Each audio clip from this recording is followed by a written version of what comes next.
बहनों, आदर्श शिक्षा समिति सिरोही की ऑनलाइन क्लास में आपका स्वागत है। आज हम कक्षा द्वितीय के पर्यावरण विषय में अध्याय 5 जल और वायु के विषय में पढ़ेंगे और समझेंगे।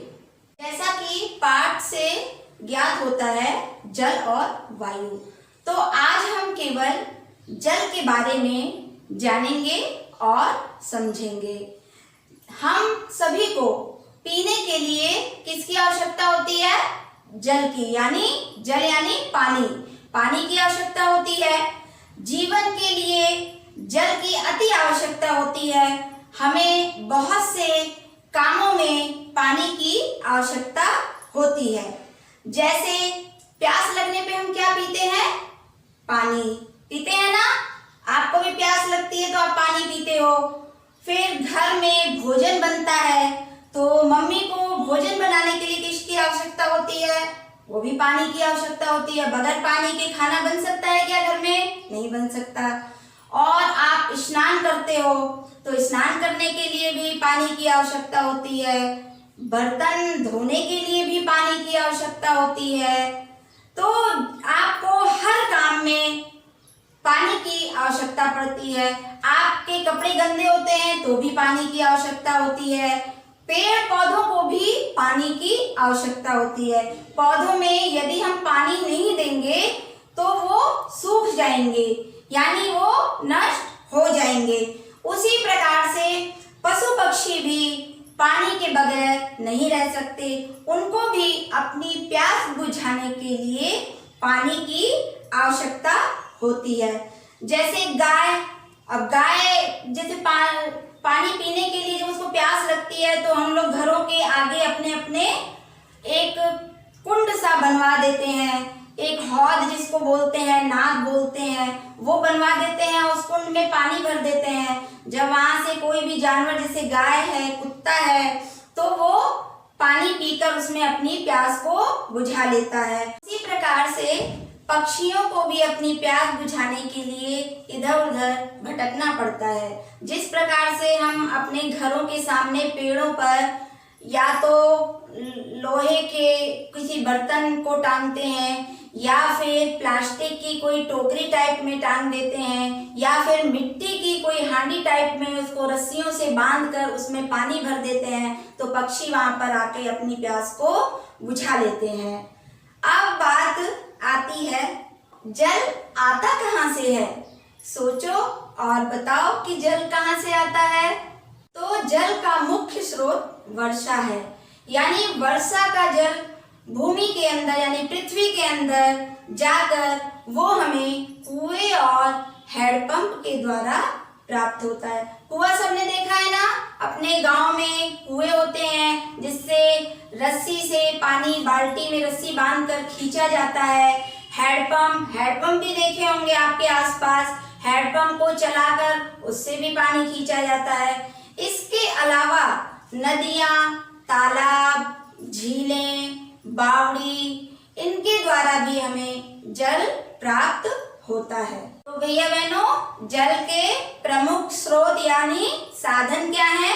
वो है वर्षा का जल, कुएं, हैंडपंप, नदियां, झीलें, तालाब और बावड़ी।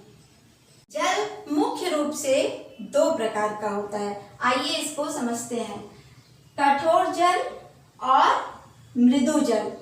कठोर जल पीने के काम में नहीं आता है, और न ही उससे जब हम कपड़े धोते हैं तो जो उस पे साबुन लगाते हैं तो वो साबुन झाग नहीं देता, फट जाता है और कपड़े साफ नहीं हो पाते हैं। और मृदु जल है जो वो पीने में भी अच्छा लगता है, पीने के योग्य है, और उससे सारे काम अच्छी तरह से हो जाते हैं। जल कई कारणों से दूषित भी होता है, और दूषित जो जल है वो स्वास्थ्य के लिए हानिकारक भी है। अब जल दूषित कैसे होता है? जैसे लोग नदी के किनारे कपड़े धोते हैं, जल उससे दूषित होता है। हम मृत शरीर को जल में प्रवाहित कर देते हैं यानी डाल देते हैं तो भी जल दूषित होता है। और जल में कई पशुओं को नहलाते हैं तो भी वो दूषित होता है।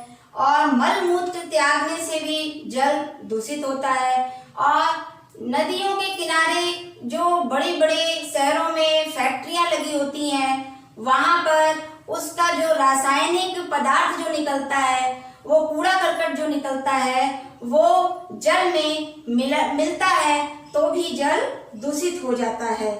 तो भैया बहनों, हमें जल को दूषित होने यानी गंदा होने से बचाना है।